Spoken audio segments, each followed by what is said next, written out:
Have you ever stopped to consider what power truly looks like? Is it a tailored suit, a luxury car, a name that opens doors? Or is it something quieter, something deeper, something that resides not in the trappings of wealth, but in the unshakable core of a person's character? This is the story of a woman who held a universe of power within her, hidden beneath a simple coat, and a man who learned, in the most public way imaginable, that you can never, ever judge a book by its cover. Her name was Eleanor Vance, and on a crisp autumn evening, she decided to visit a restaurant that rested on land she had bought with her own 2 hands, a building she had raised from ruin. She walked down the glittering city street, not with the hurried stride of someone trying to be seen, but with the calm, measured pace of someone who was simply observing her world. The air was cool, carrying the scent of rain and roasting chestnuts from a street vendor's cart. Eleanor pulled the collar of her simple charcoal gray wool coat a little closer. It was a comfortable coat, warm and well-made, but it bore no designer label. It was the coat of a practical woman, not a fashion plate. Beneath it, she wore a simple navy blue dress and sensible, low-heeled shoes that made no sound on the pavement. She had just spent the afternoon at a community garden she funded in a forgotten part of the city, her hands in the soil, talking to the local kids about the magic of turning a tiny seed into something that could feed a family. A faint, almost invisible smudge of earth remained beneath one of her fingernails, a tiny testament to a day spent creating rather than consuming. In front of her, the restaurant loomed. It was called Aura, and it lived up to its name. The facade was a masterpiece of glass and polished black steel, glowing from within like a precious gem. A valet in a sharp red jacket stood at attention, ready to whisk away cars that cost more than the house Eleanor had grown up in. Through the vast windows, she could see the clientele inside, men in sharp suits and women in glittering dresses, their laughter like the tinkling of expensive crystal. It was a world of curated perfection, of effortless privilege. Eleanor felt no envy, only a quiet sense of accomplishment. 3 years ago, this spot had been a derelict warehouse, a skeletal ruin with shattered windows and a reputation for attracting vermin of both the 4-legged and 2-legged variety. The city had written it off. Developers had scoffed at the asking price. But Eleanor, poring over city plans and historical documents in her small, cluttered office, had seen something else. She had seen the building's strong bones, its history, its potential. She saw the way the light would hit the corner at dusk. She bought it when no one else would, using nearly every cent of capital she had painstakingly accumulated. She had overseen its restoration herself, honoring the old brickwork while weaving in the modern elegance that now defined it. Leasing the ground floor to the renowned Sterling Restaurant Group had been the final, triumphant step. She had been a silent partner, a name on a deed, a ghost in the machine. Tonight, for the first time, she wanted to see the fruits of her vision not as an owner, but as a customer. She wanted to feel the ambiance, taste the food, and quietly celebrate a promise she had made to her younger self long ago.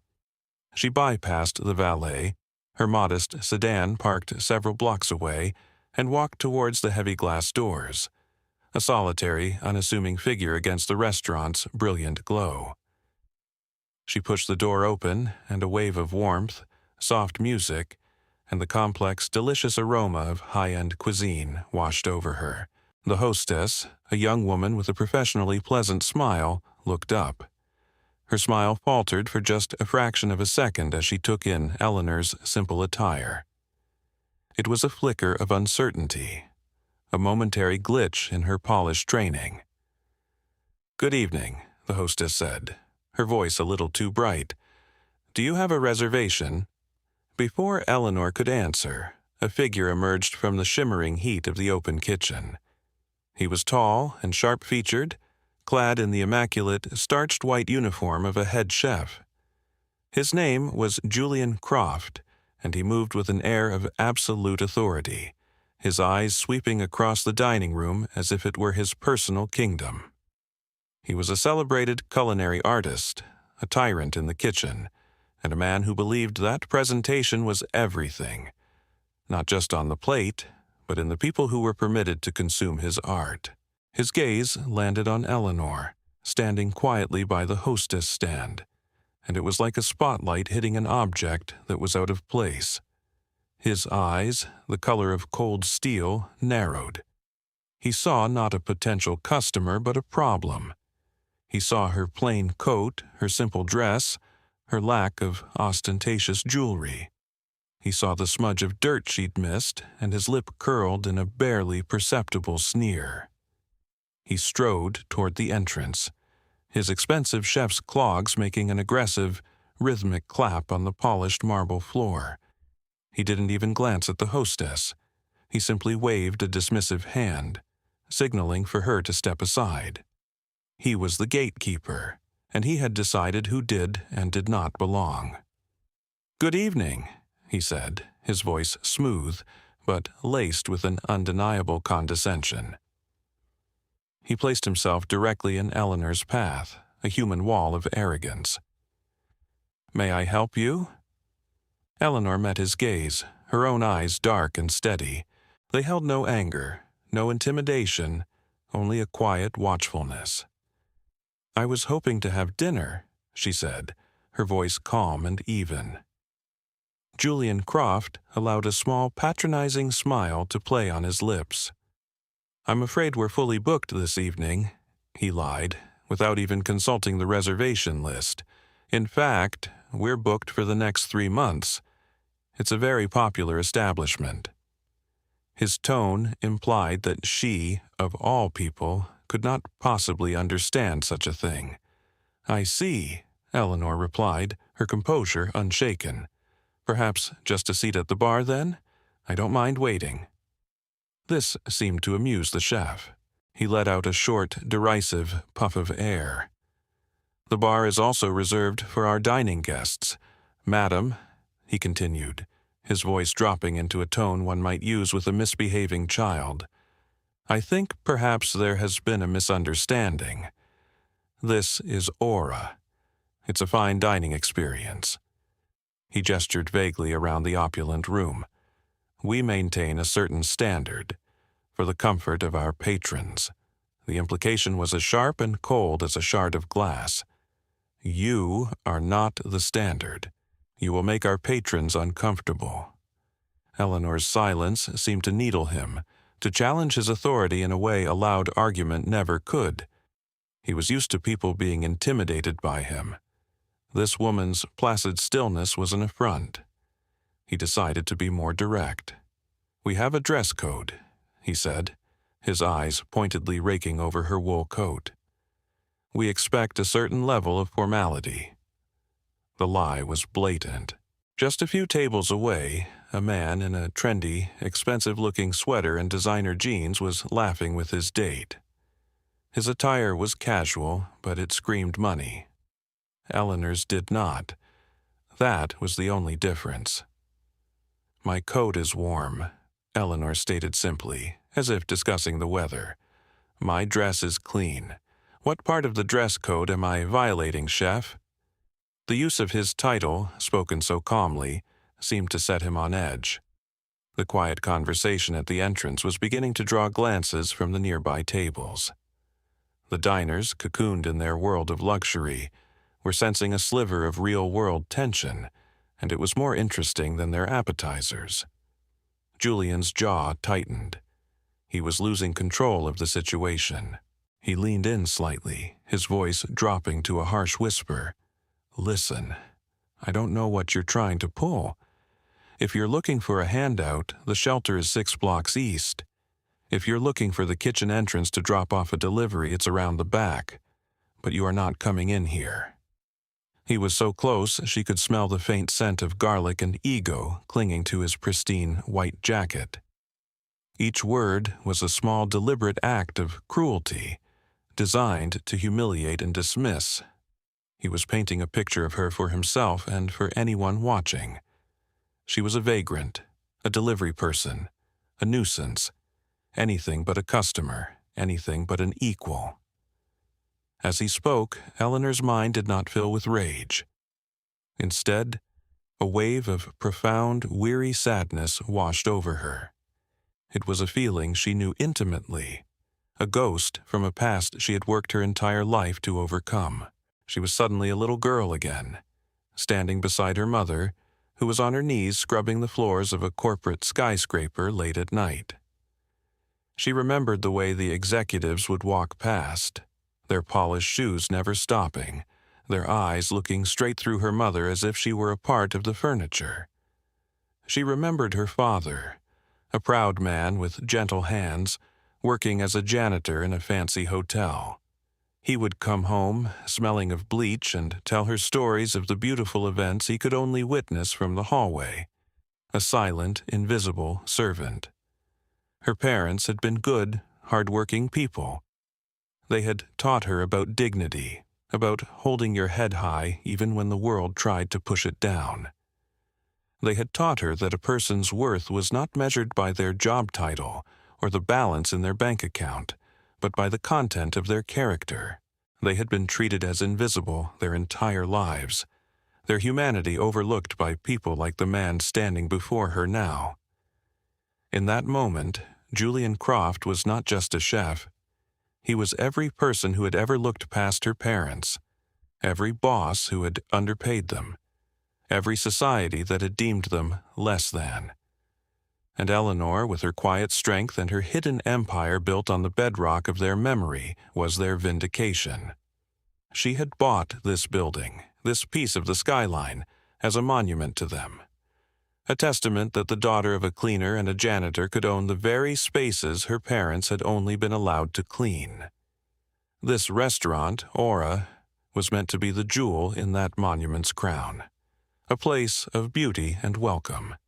And here, at its very door, its guardian was trying to cast her out, just as the world had cast out her parents. The irony was so thick, so bitter, she could almost taste it. Julian Croft, seeing her silence as surrender, straightened up, a smug look of victory on his face. He was ready to deliver the final, crushing blow. "People like you simply don't belong here," he said, his voice loud enough for the nearest tables to hear clearly. "Now, please leave before I have security escort you out." The threat hung in the air, ugly and definitive. He had judged her, condemned her, and sentenced her to removal, all based on a single, prejudiced glance. He turned to the hostess with a triumphant smirk. "Problem solved," he muttered. But the problem wasn't solved. It was just beginning. Eleanor Vance looked at the arrogant man who had just tried to erase her. She didn't argue. She didn't raise her voice. She just pulled out her phone and made one call. Her thumb moved with practiced ease across the screen, selecting a name from her contacts. A name that was not just a name, but a key. The name read Harrison. She pressed the call button and lifted the phone to her ear. The restaurant, with its soft music and clinking glasses, seemed to fade into the background. The only sound in her world was the quiet, digital ringtone. Julian watched her, a look of amused contempt on his face. Who could she possibly be calling? The police? A friend to complain to? It didn't matter. He had already won. The phone was answered on the second ring. "Harrison," a calm, deep voice said on the other end. "Eleanor," she replied, her own voice a low, steady anchor in the sea of tension. "I'm at Aura." There was a brief pause. Across the city, in a top-floor office with a panoramic view of the skyline that Eleanor Vance now owned a significant piece of, Arthur Harrison sat up a little straighter in his leather chair. He was a man in his late 60s with a mane of silver hair and eyes that had seen every trick and loophole in the legal world. He had been Eleanor's lawyer, mentor, and friend for 15 years. He'd been there when she signed the deal for her first duplex, using a down payment saved from 3 different jobs. He'd been there when she'd risked it all on the dilapidated warehouse that now housed Aura. He knew her story better than anyone. He knew the quiet, immense strength she possessed. He also knew her contingency plans. "Is there a problem, Eleanor?" he asked, his voice already losing its casual tone and taking on a professional sharpness. "There's a situation with the head chef," Eleanor said, her eyes fixed on Julian Croft's smirking face. "He has informed me that I am not welcome in my own building." Harrison let out a long, slow sigh. It was not a sigh of surprise, but of profound disappointment. He had hoped she would never have to use this protocol, but he had made sure it was ironclad for precisely this reason. "I understand," he said, his voice now cold and efficient. "Initiate Protocol 1. That was all she needed to say. Protocol 1 was their code, a carefully orchestrated series of actions designed for a moment of catastrophic failure in respect or contract. It was a legal and corporate cascade, swift and devastating. "Consider it done, Eleanor," Harrison said. "Help is on the way. Stay right where you are." Eleanor lowered the phone, her expression unchanged. The entire call had taken less than 30 seconds. Julian Croft let out a theatrical laugh. "Calling for backup? A bit late for that, don't you think?" He turned his back on her, a gesture of ultimate dismissal, and began to walk back toward his kitchen sanctuary. "See, Chloe?" he said to the pale-faced hostess. "That's how you handle the riffraff, firmly and quickly." But the world he was so confident in was already beginning to fracture. In his office, Arthur Harrison was a whirlwind of focused energy. His first call was to a private number, the personal cell phone of Richard Sterling, the CEO of the entire Sterling Restaurant Group. Sterling was at a charity gala across town, schmoozing with the city's elite. He answered with a booming, cheerful voice. "Richard Sterling speaking." "Richard, it's Arthur Harrison." The cheerfulness in Sterling's voice vanished instantly. A call from Eleanor Vance's notoriously formidable lawyer at this hour could only mean one thing: trouble. "Arthur, what's wrong? Is there an issue with the lease?" "There's an issue with your head chef at Aura, Richard," Harrison said, his voice devoid of pleasantries. "He has just refused entry to and threatened to have security remove the owner of the building, Ms. Eleanor Vance." There was a dead silence on the other end of the line. Sterling could feel the blood draining from his face. Aura was his passion project, the crown jewel of his portfolio, and he knew that his entire operation there existed solely at the pleasure of the enigmatic, low-profile landlord who owned the property. A woman he had never met, but whose reputation for being brilliant and demanding was legendary. "He did what?" Sterling finally choked out, his voice a strangled whisper. "You have 60 seconds to get a visual on your general manager's phone, Richard. My next call is to him. I advise you to be on your way to the restaurant. Now." Harrison hung up before Sterling could reply. His next call was to David Chen, the on-site general manager of Aura. Inside the bustling restaurant, David was overseeing the dessert service when his pocket vibrated. He saw the name Arthur Harrison on the screen, and his heart skipped a beat. He hurried to a quiet alcove near the wine cellar to answer. "Mr. Harrison, is everything all right?" "No, David, it is not." Harrison's voice was like ice. "Go to the front entrance of your restaurant. You will see a black woman in a gray coat being harassed by your chef.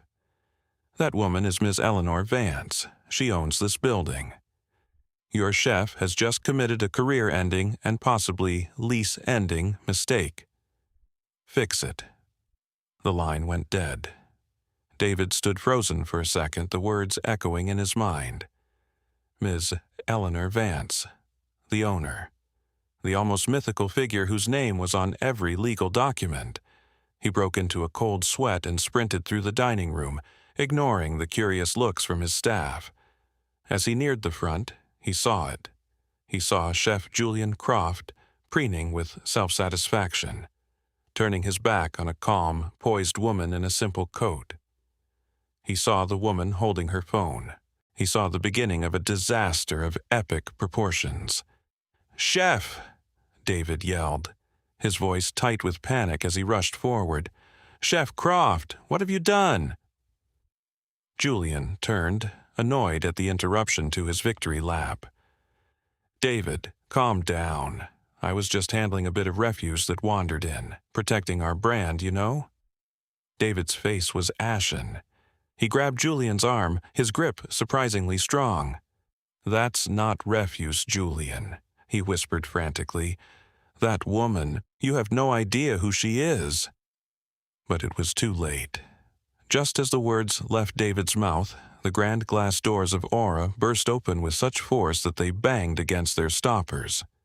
A man in a flawlessly tailored tuxedo, his bow tie slightly askew, and a look of pure terror on his face, stormed into the restaurant. It was Richard Sterling, the CEO. He must have broken every traffic law in the city to get there so quickly from the gala. His eyes, wide with panic, scanned the lobby. He saw the GM clutching his chef's arm. He saw the hostess looking like she was about to faint. And he saw her. The woman in the gray coat, standing there with an almost regal calm amidst the chaos she had unleashed with a single phone call.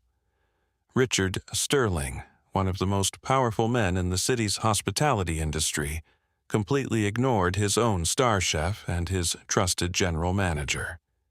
He strode directly to Eleanor Vance, his frantic pace slowing to a walk of utter deference as he approached. He stopped a few feet from her, his breathing heavy, his face a mask of profound and desperate apology. The entire restaurant, which had been buzzing with conversation, fell into a stunned, absolute silence. The only sound was the faint, distant clang of a pan dropping in the now forgotten kitchen. Every single diner, every waiter, every busboy turned to watch the drama unfolding at the entrance. Forks were frozen halfway to mouths. Glasses were held suspended in the air. This was better than any theater. "Miss Vance," Richard Sterling said, his voice hoarse and filled with a level of reverence no one in the room had ever heard from him before. "I am so sorry. I came as fast as I could. There are no words to express my regret for this unacceptable welcome." Julian Croft watched, his arrogant smirk slowly melting into a slack-jawed expression of utter disbelief. His brain struggled to process the scene. The CEO of his company, a man he revered and feared, was bowing and scraping before the woman he had just called refuse. The pieces of the puzzle began to click into place in his mind, and the sound they made was the deafening crack of his entire world shattering. Who was this woman? He looked from Sterling's terrified face to Eleanor's impassive one. The power dynamic in the room had not just shifted, it had been inverted with the force of a tidal wave. Eleanor's gaze finally moved from Julian and settled on the panicked CEO. She did not smile. She did not offer any comfort. She simply held his gaze. "Mr. Sterling," she said, her voice remaining perfectly even, yet it carried across the silent room like a judge's gavel. "Your head chef has just informed me that I do not belong in this establishment." The simple, declarative sentence landed with the weight of a physical blow. Sterling flinched as if he had been struck. He turned his head slowly, his eyes, now blazing with a cold corporate fury, locking on to Julian Croft. "Julian," Sterling snarled, his voice a low, dangerous growl. Julian stood paralyzed, a statue of dawning horror. "Mr. Sterling, I don't understand." "You don't understand?" Sterling took a step toward him, his rage palpable. "Let me make it perfectly clear for you. Do you know who this is?" He pointed a trembling finger at Eleanor. "This is Eleanor Vance." The name meant nothing to Julian, and his confusion was plain on his face. Sterling's voice rose, cracking with fury and fear. "She doesn't just belong here, you idiot. She owns here. She owns the very ground you're standing on. This restaurant, this building, this entire city block is hers." A collective, audible gasp swept through the restaurant. It was a wave of shock, of understanding, of delicious, undeniable drama. The woman in the plain coat, the woman he had threatened and insulted, the owner. The dramatic irony that had been simmering beneath the surface exploded into the open for everyone to witness. The invisible woman was, in fact, the most powerful person in the room. Her power wasn't in a dress or a car. It was in the deed to the very property they all occupied. Julian Croft's face cycled through a series of emotions: confusion, denial, terror, and finally, a sickening, gut-wrenching comprehension. The blood drained from his face, leaving him looking pale and ghostly beneath the warm restaurant lighting. His entire career, his reputation, his carefully constructed world of culinary snobbery, it had all been built on a foundation that this woman owned, and he had just tried to kick her off her own property. He finally turned to Eleanor, his body trembling, his arrogance completely evaporated and replaced by a pathetic, groveling fear. "Miss Vance," he stammered, the words catching in his throat. I'm so sorry. I didn't know. I had no idea. If I had known who you were." He trailed off, realizing how his words only damned him further. Eleanor finally looked at him, really looked at him. Her eyes were not filled with the triumphant anger he might have expected. There was no fury, no gloating. Instead, they held a deep, profound disappointment, a sorrow that was far more withering than any rage could ever be. "That's the point, isn't it, Chef?" she said, her quiet voice cutting through his stammering. "You didn't know, and so you judged. You saw the color of my skin before you saw a person. You saw my simple coat before you saw a patron. You decided my worth in an instant based on your own narrow, ugly assumptions. You believe respect is something to be given only to people you think are important, people who look like you, people who can do something for you." She took a slight step closer, and Julian instinctively flinched back. What if I wasn't the owner, Chef Croft? What if I was just a woman, a black woman, who had saved up for months to afford a meal at your restaurant? A woman who wanted to celebrate a small victory in her life? Would she have deserved your contempt? Would she have deserved to be thrown out because her coat wasn't designer? You didn't fail to recognize an owner tonight. You failed to recognize a human being. Every word was a perfectly aimed dart, striking at the heart of his prejudice. He had no defense. There was nothing he could say. He had been exposed, not just as a fool, but as a man of hollow character. Eleanor turned her attention back to the sweating Richard Sterling. Her voice became crisp and businesslike, the voice of a woman who negotiates multi-million-dollar deals without blinking. "Mr. Sterling, when we signed the lease for this space, my lawyer, Mr. Harrison, insisted on the inclusion of Clause 7B. I believe you'll find it's titled Upholding of Foundational Dignity. Do you recall it?"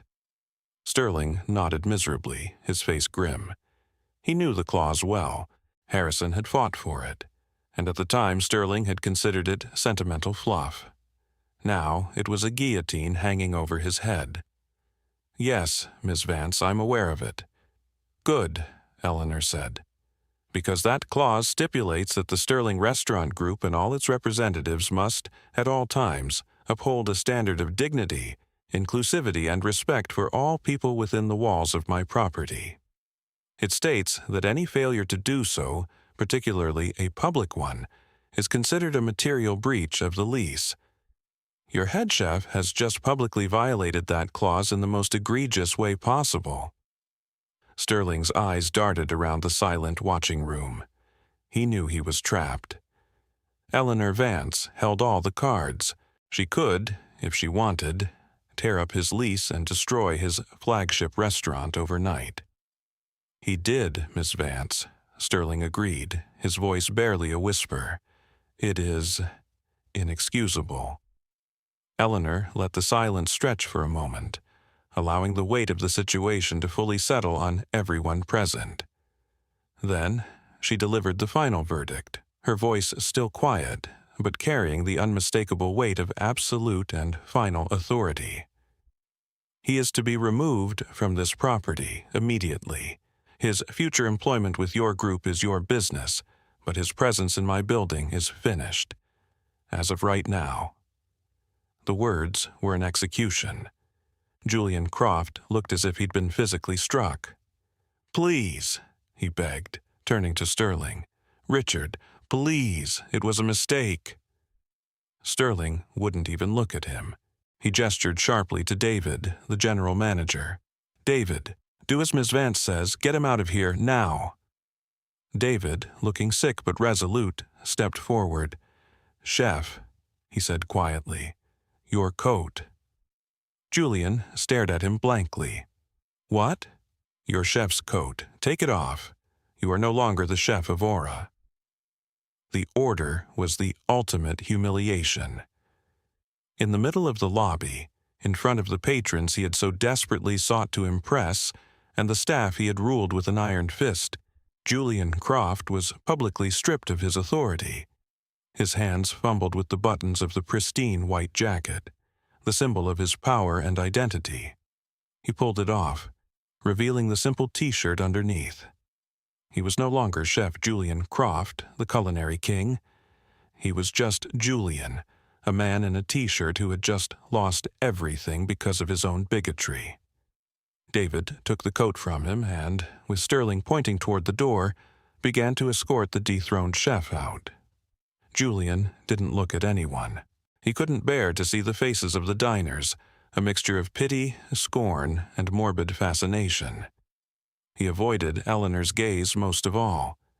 He was being led out the very door through which he had tried to banish her, not by security as he had threatened, but by his own panicked superiors, his career in ashes around him. The king had been publicly dethroned in his own court, by the quiet queen he had mistaken for a pauper. Eleanor watched him go, and for the first time, a flicker of emotion crossed her face. It wasn't triumph. It was a deep, weary sorrow. Not for him, but for the fact that such ugly, painful lessons were still necessary in the world. As the doors swung shut behind the disgraced chef, a nervous energy returned to the room. Richard Sterling turned back to Eleanor, his expression one of pure, unadulterated relief and continued desperation. "Miss Vance, please, allow me to make this right. The best table is yours. The entire menu on the house, of course. For life. Anything you want, anything at all." He was babbling, throwing offers at her like life rafts. Eleanor held up a hand, and he fell silent. "I don't want a free meal, Mr. Sterling," she said, her voice softening slightly, the steel giving way to a more thoughtful, constructive tone. "I just wanted to have a quiet dinner in a place I helped build. What I want now is for you to use this ugly, embarrassing moment. I want you to make it mean something." Sterling listened, nodding eagerly. "Anything, Miss Vance. I want you to go back to your board and reevaluate your entire hiring and training process, from the top down. I want you to build a culture here, not of exclusivity and arrogance, but of genuine hospitality. I want you to ensure that the person who cleans your floors is shown the same fundamental respect as the person who signs the biggest check. Because you never know. That cleaner's daughter might just end up owning your building one day." The hostess, Chloe, who had been standing frozen this whole time, let out a small, involuntary sob. Eleanor turned to her, and her expression was surprisingly gentle. The young woman flinched, expecting more anger. I'm so sorry, ma'am," she whispered, tears welling in her eyes. "He's my boss. I didn't know what to do." "It's not your fault," Eleanor said kindly. "You were put in an impossible position. You were caught between an order and your own better judgment. The important thing isn't the mistake you made in that moment of pressure. The important thing is what you learn from it. Let this be the last time you ever stand by and watch someone be treated that way." The hostess nodded, wiping her eyes, a look of profound gratitude on her face. At that moment, another man walked through the doors. It was Arthur Harrison. He had come to ensure the protocol had been executed. He saw the disgraced chef being hustled away down the street. He saw Richard Sterling looking like he'd aged 10 years. And he saw Eleanor standing calm and in control. He walked over and gave her a small, proud smile. "Protocol 1 was effective, I take it?" he asked quietly. "It was, Harrison," she replied, a hint of exhaustion in her voice. "Unfortunately necessary. You built all of this," he said, his gaze sweeping around the beautiful restaurant, "so that you and people like you would never be made to feel invisible again. But sometimes, even when you own the building, you have to remind people that no one deserves to be." Eleanor nodded, looking around the room. She thought of her father, who used to tell her that you could always judge the true character of a place not by its fancy chandeliers, but by the state of its back hallways and the way its leaders treated the cleaning staff. "My father used to mop floors in a place just like this," she said softly to Harrison. "He always said that you can tell everything you need to know about a man by how he treats the person mopping the floor." It seems he was right. She decided she wouldn't stay for dinner after all. The atmosphere was too charged, the victory too bittersweet. She looked at Richard Sterling. "I'll be back, Mr. Sterling," unannounced. "I want to see what real change looks like." It wasn't a threat, it was a promise of accountability. She turned and walked toward the door, the simple gray coat swinging around her. As she left, the restaurant slowly came back to life, but something had fundamentally changed. The whispers among the diners were not just gossip. They were conversations about respect, about prejudice, about the quiet woman who had just reminded an entire room full of privileged people of a basic, essential truth. David, the general manager, was already gathering his shaken staff. His voice was firm but humbled. "Listen to me, everyone," he said. "From this day forward, there is a new rule at Aura. It's the Eleanor Vance rule.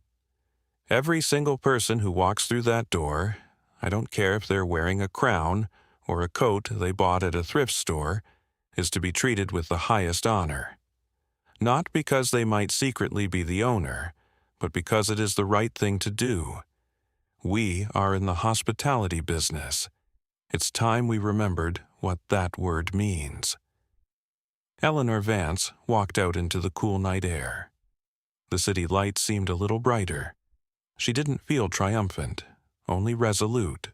She hadn't just reclaimed her own dignity tonight. She had enforced a new standard of it for everyone else, from the CEO to the hostess to the next person who walked in off the street just looking for a decent meal. She had used her power not to punish, but to teach. She pulled her simple coat a little tighter, a solitary figure walking into the night, her quiet strength radiating out into the world she was so determined to change, one building, one person, one lesson at a time. Power isn't about the clothes you wear or the car you drive. It's not about a name that gets you a reservation. True power is in your character. It's in your integrity, in the quiet dignity with which you carry yourself, and in the unwavering belief that every human being deserves respect. It's the strength to be calm when others are cruel, and the wisdom to use your influence not for revenge, but for reform. Share this story with someone who needs to be reminded that their worth is not defined by the judgment of others. And the next time you find yourself about to judge a book by its cover, stop, take a breath, and remember the story of Eleanor Vance, the woman who owned the whole library.